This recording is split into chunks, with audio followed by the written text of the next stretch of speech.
દશામાની વાર્તા। દિવાસાનો દિવસ આવ્યો એટલે બધી બહેનો દશામાના વ્રત કરે। નદીના કાંઠા ઉપર રાજાનો મહેલ હતો। બધી બહેનો નદીએ નાહવા જતી હતી। રાણી ઝરૂખામાં બેઠી બેઠી આ બધી બહેનોને નહાતી જોઈ અને દાસીને કહ્યું, જા એમને જઈને પૂછી આવ એ શાના વ્રત કરે છે। દાસી આવી અને બધી બહેનોને પૂછવા લાગી, બહેનો તમે શાના વ્રત કરો છો? બહેનો કહે, દશામાના વ્રત કરીએ છીએ। એ વ્રત કેવી રીતે થાય? બહેનો કહે, સૂતરના તાંતણા લેવા, તેને 10 ગાંઠો વાળવી, દોરાને કંકુ દેવું, ઉપવાસ કરવા અને યથાશક્તિ દાન કરવું। દાસીએ આવી અને રાણીને વાત કરી। રાણીએ વ્રત લેવા વિચાર્યું।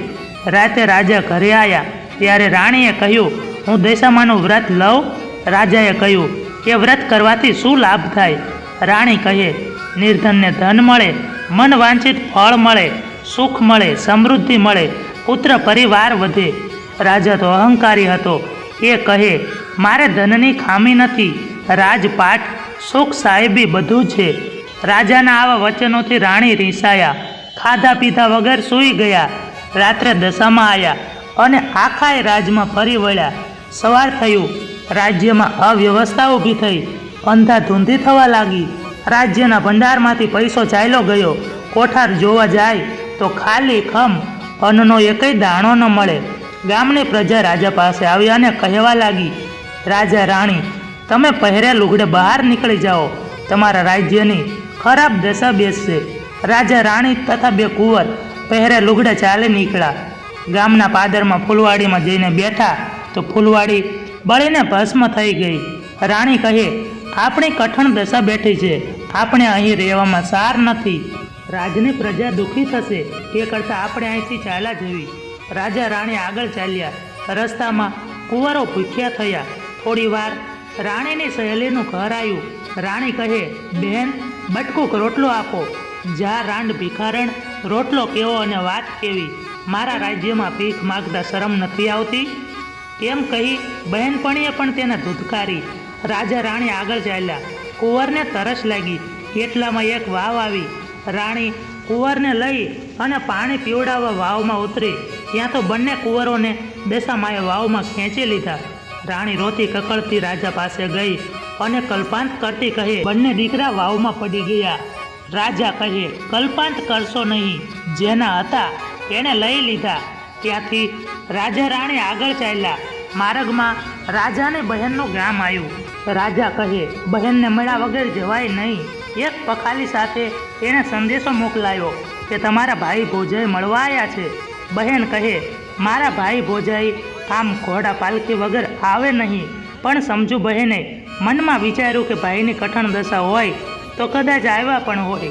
એમ વિચારી બહેને સુખડી બનાવી અને સાવ સોનાનું સાંકડું લઈ માટલીમાં ઘાલી મોકલાયું। પણ જ્યારે રાજાએ માટલી ખોલી ત્યારે સુખડી કોલસા થઈ ગઈ અને સાંકડું સાપ બની ગયો।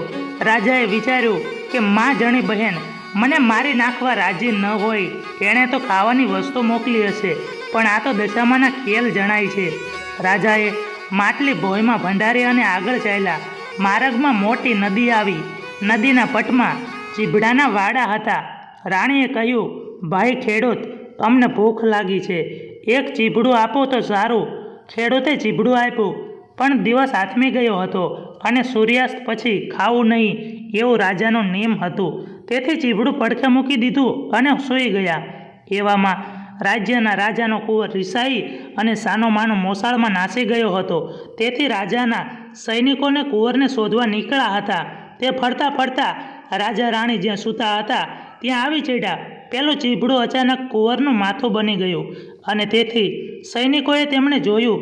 તેથી સૈનિકોને રાજા રાણીને માર મારી પકડી લીધા અને પોતાના રાજા પાસે લઈ ગયા।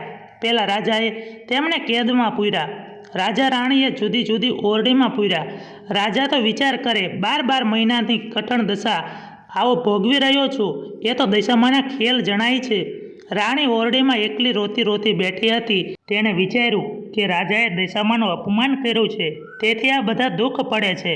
12 મહિના પૂરા થયા। દિવાસાનો દિવસ આવ્યો। શ્રાવણ મહિનો આવ્યો। રાણીએ દશામાનું વ્રત લીધું। દશામાના નકોરડા ઉપવાસ કર્યા। 11ના દિવસે એક ભલા સૈનિકને રાણી કહે, ભલા ભાઈ, દશામાને રીઝવવા મેં વ્રત કર્યું છે, તું મને મદદ કર, દશામાં તારું સારું કરશે. 10 મુઠ્ઠી ઘઉં લાવી દે ને લચકોક માટી આપ અને ગોળનો દડબું આપ. માટીની સાંઠળી બનાવી દશામાની સ્તુતિ કરી કરગરવા લાગી, હે દશામાં, અમે પામર જીવ, અમારી ઉપર દયા કરો માં. એમ કહી માની મનોમન ભક્તિ કરી પછી પતિને જમાડ્યો ને પોતે પારણા કર્યા. રાત્રે સાંઢળીને ઘરમાં રાખી સવારે પેલા ભલા સૈનિકને આપી અને જળમાં પધરાવવા કહ્યું. સૈનિકે નદીમાં જઈ અને સાંઢળી જળમાં પધરાવી. એ રાત્રે એ ગામના રાજાને સપનામાં દશામાં આવ્યા અને જણાયું, તારો કુંવર રિસાઈ અને મોસાળમાં નાસી ગયો છે અને તે વગર વાંકે રાજા રાણીને જેલમાં પૂર્યા છે. તેમને છોડી મૂકજે. સવારમાં તારો કુંવર મોસાળથી ઘરે આવશે. જો તું આવું નહીં કર તો તારી દુબળી દશા બેસશે. સવાર થતાં રાજકુંવર ઘરે આવ્યો. રાજાએ પેલું કુંવરનું માથું જોયું તો લીલું તાજું ચીપડું. સપનું સાચું પડ્યું. તેણે રાજાએ જેલમાંથી છોડી મૂક્યા અને હુકમ કર્યો, રાજા રાણીને સારા કપડાં પહેરાવી રજા આપતા ગામના રાજાને કહે, તમે અમારા ગુનામાં નથી, પણ દેવના કોપે તમારી આ દશા થયેલ છે. આમ કહી વિદાય લીધી. રાજા રાણી સમજ્યા કે હવે દશા વળતી લાગી છે, માટે ચાલો પાછા વળીએ. રાજા રાણી બહેનને ગામ આવ્યા. રાજાએ વિચાર્યું, માં જણી બહેન મારવા રાજી ન હોય. માટલી કાઢી જોતા જવી. ખોદીને માટલી કાઢી અને જુએ છે તો ખાવા જેવી સુખડી અને સાવ સોનાનું સાંકળું દીઠા. માટલી લઈ રાજા રાણી ત્યાંથી આગળ ચાલ્યા. વચમાં વાવ આવી. દશામાએ વિચાર્યું કે રાજાના બંને દીકરા લીધા છે તે પાછા આપી દઉં. કરડા ડોશીમાનું રૂપ લીધું અને છોકરાઓને આંગળીએ વળગાડ્યા. જેવા રાજા રાણી ત્યાંથી પસાર થવા ગયા ત્યારે દશામાએ બૂમ પાડી, એ ભાઈ, ઊભા રહો. આ બંને રાજાના કુંવર જેવા છોકરા ભૂલા પડ્યા લાગે છે, તેમને ગામમાં લેતા જાઓ. રાજા રાણીએ પોતાના છોકરાને ઓળખા અને બેઉ રાજકુમારોને રાણીએ હેતથી ઉપાડી લીધા. એમને દશામાનું અસલ સ્વરૂપ ધર્યું. દિવ્ય સ્વરૂપ જોઈ રાજા રાણી પગમાં પડી ગયા. પ્રસન્ન થઈ દશામાએ કૃપા કરી. દશામાં કહે, હે અહંકારી રાજા, અહંકાર છોડી દેજે. તમે ઘરે જાઓ, તમારું રાજ તમને પાછું મળશે. ઘરે જઈ મારા વ્રતનો મહિમા વધારજો. જે કોઈ મારું વ્રત કરશે તેને મારી કૃપાથી સુખ સંતોષ મળશે. એટલામાં દશામાની કૃપાથી એક રથ થયો. રથ આપી માતાજી કહે, લે રાજા, આ રથમાં બેસી અને તમે તમારા રાજમાં જાઓ. તમારી સમૃદ્ધિ હવેથી વધશે. એટલું કહી દશામાં અદૃશ્ય થઈ ગયા. રથમાં બેસી રાજા રાણી કુંવરને લઈ અને આગળ ચાલવા લાગ્યા. માર્ગમાં બહેનપણીનું ગામ આવ્યું.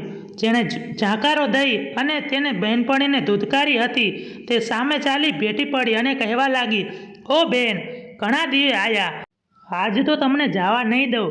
રાજાએ કહ્યું, બહેન, મારી કઠણ દશા હતી ત્યારે તમે રોટલોય નહોતો આપ્યો અને આજે રાત રોકાવાની વાત કરો છો, પણ હવે અમે રહીશું નહીં.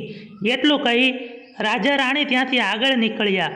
પોતાના ગામની ફૂલવાડીમાં આવ્યા એટલે સુકાયેલી ફૂલવાડી લીલી બની ગઈ. ગામમાં સમાચાર મોકલા કે રાજા રાણી દુઃખ વેઠીને આવ્યા છે.